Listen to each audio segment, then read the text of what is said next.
This video we are going to study about the citric acid cycle. This is the next cycle that we are going to study.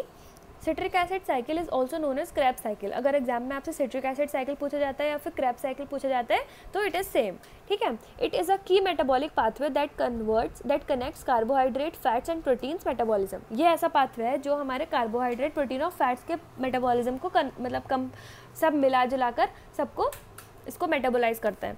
It comprise of number of reaction that generate NADH. NADH मतलब nicotinamide adenine dinucleotide hydrogen and FADH2 that is flavin adenine dinucleotide dihydrogen. अभी तक हमने पढ़ा था तो अभी तक हमारा सिर्फ ADP और इनऑर्गेनिक फॉस्फेट का कॉन्सेप्ट था. उसके बाद हमारा जो हमने ग्लाइकोलिसिस पढ़ा उसमें हमारा आया NADH जो था निकोटिनामाइड एडेनिन डाइन्यूक्लियोटाइड हाइड्रोजन. फिर अब इस सिट्रिक एसिड साइकिल में एक और हमारा हाई एनर्जी कंपाउंड इंट्रोड्यूस हो रहा है दैट इज FADH2 जिसकी फुल फॉर्म है flavin adenine dinucleotide dihydrogen which are in turn use to generate ATP जिससे अल्टीमेटली हमें ATP ही जनरेट होती है. ठीक है. It consist of series. ये जो सबके फुल फॉर्म्स हैं सबके नेम्स हैं ये जो हमारे हाई एनर्जी मॉलिक्यूल्स हैं इनको आपको अच्छे से हाई एनर्जी कंपाउंड्स हैं इनके बारे में अच्छे से देख लिए. इनके फुल फॉर्म इनका नेम इनकी क्या है सब कुछ आपको पता होना चाहिए. ठीक है. It consists of series of chemical reaction that release stored energy of carbohydrate, fats and proteins through oxidative process. इसमें क्या होता है सीरीज ऑफ केमिकल रिएक्शन होती है मतलब एक के बाद एक प्रोडक्ट बनता रहता है जिससे क्या होता है जो हमारी कार्बोहाइड्रेट फैट्स और प्रोटीन्स की वो एनर्जी जो स्टोर हुई हुई है वो हमारी रिलीज होती है by oxidative process. Other than being the central pathway for generation of energy, it is also very important as it provides raw materials like amino acids, NADH, etc. Despite of कि ये energy generate कर रही है इसके अलावा भी इसके बहुत सारे काम है कि ये कुछ रॉ मटेरियल्स बनाती है जैसे amino acids, NADH that is nicotinamide adenine dinucleotide hydrogen and many more. इसकी इंपॉर्टेंस देखते हैं. Complete oxidation of acetyl coenzyme A मतलब कि जो हमारा एसिटाइल कोएंजाइम है उसका कंप्लीट ऑक्सीडेशन करवाता है. सिट्रिक एसिड साइकिल ATP का जनरेशन करवाता है. फाइनल कॉमन ऑक्सीडेटिव पाथवे है ये. Fat is burn on wick of carbohydrate. Excess carbohydrate are converted to neutral fats. Carbon skeleton of amino acids finally enter the citric acid cycle. ठीक है. तो ये इसके कुछ सिग्निफिकेंस है. अब हम पढ़ते हैं हमारी सिट्रिक एसिड साइकिल. ठीक है.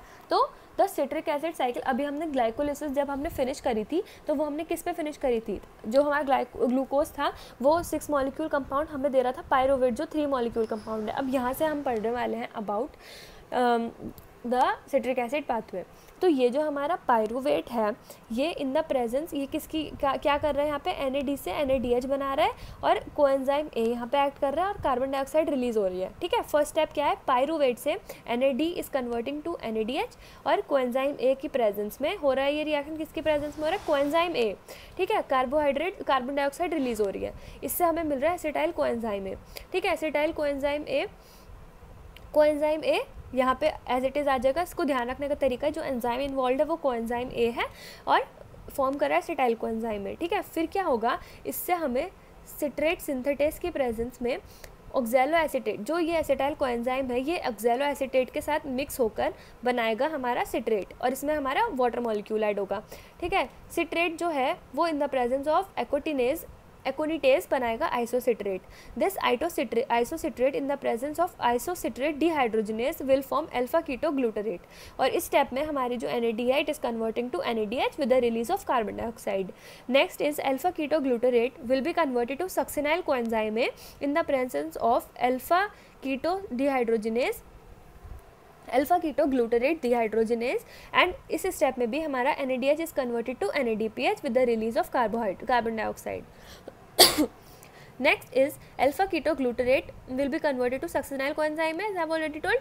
Now this succinyl coenzyme A in the presence of succinyl coenzyme A synthetase will convert it to succinate. इस स्टेप में क्या हो रहा है हमारा GTP is converted to GTP मतलब ग्वानिन डाइफॉस्फेट. यहाँ पे हमारा एडिनोसिन ट्राइफॉस्फेट अभी तक हम पढ़ रहे थे. एडिनोसिन भी तो हमारा एक नाइट्रोजनस बेस था वैसे ही यहाँ पे आ जाएगा हमारा ग्वानिन डाइफॉस्फेट कन्वर्ट हो जाएगा इनटू GTP ग्वानोसिन ट्राइफॉस्फेट किसकी प्रेजेंस में इनऑर्गेनिक फॉस्फेट. ये इनऑर्गेनिक फॉस्फेट इसमें जुड़ जाएगा और ग्वानोसिन ट्राइफॉस्फेट बना लेगा जो कि इंटर कन्वर्टेबल होगा. ठीक है. और मतलब उसके कंटिन्यू में यहाँ पे क्या हो रहा है, ADP is converting to ATP. उसके बाद succinate in the presence of succinate dehydrogenase will form fumarate, और यहाँ पे क्या होगा, FAD will be converted to FADH2. Next is fumarate in the presence of fumarase with the addition of water molecule will form malate, and this malate will form oxaloacetate in the presence of malate dehydrogenase. और यहाँ पे क्या होगा, यहाँ पे भी हमारा NAD is converted to NADH और फिर it will form oxaloacetate, और ये oxaloacetate acetyl coenzyme A के साथ फिर से कंबाइन होकर बना लेगा citrate, और इस तरह से the cycle goes on and this cycle is known as Krebs cycle. इन सारी साइकिल्स को लर्न करने का यही तरीका है. पहले तो आप बहुत अच्छे से समझ लें कि what is ATP, what is ADP, GDP क्या है, GTP क्या है, NADH क्या है, NAD क्या है, FAD क्या है, FADH2 क्या है, ये सब के बारे में आप देखें. उसके बाद आप देखें कि कौन से हमारा कंपाउंड से कौन सा कंपाउंड बन रहा है, किसके बाद कौन कौन सा कंपाउंड बन रहा है, प्लस कौन सा कंपाउंड किसकी प्रेजेंस में बन रहा है, ठीक है, कौन सा एंजाइम की प्रेजेंस में बन रहा है, और उसके बाद उससे कौन सा एनर्जी रिच कंपाउंड जनरेट हो रहा है, या फिर कौन सी कितनी ATP के मॉलिक्यूल्स बन रहा है, ठीक है. नेट रिएक्शन अगर हम देखें तो acetyl coenzyme A is combined with 3 NAD molecules, 1, 2 and 3, 3 NAD molecules use हो गए.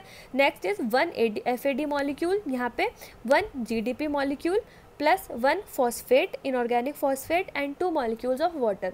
एक मॉलिक्यूल ऑफ वाटर हमारा ये रहा और दूसरा मॉलिक्यूल ऑफ वाटर हमारा ये रहा, ठीक है. तो 2 मॉलिक्यूल्स ऑफ वाटर, और हमें यहाँ पे क्या क्या मिला, 2 molecules of carbohydrate, carbon dioxide हमारी रिलीज हुई. उसके बाद 3 मॉलिक्यूल्स ऑफ NADH. 3 कौन कौन से NADH, यहाँ पे 1, 2 and 3 molecules of NADH, 1 molecule of FADH2 and 1 molecule of GTP and we have 1 molecule of coenzyme A, ठीक है. तो ये सारी जो हमारे ये है इसकी नेट रिएक्शन जो हमें इसमें मिली है. तो this is the citric acid cycle और द Krebs साइकिल.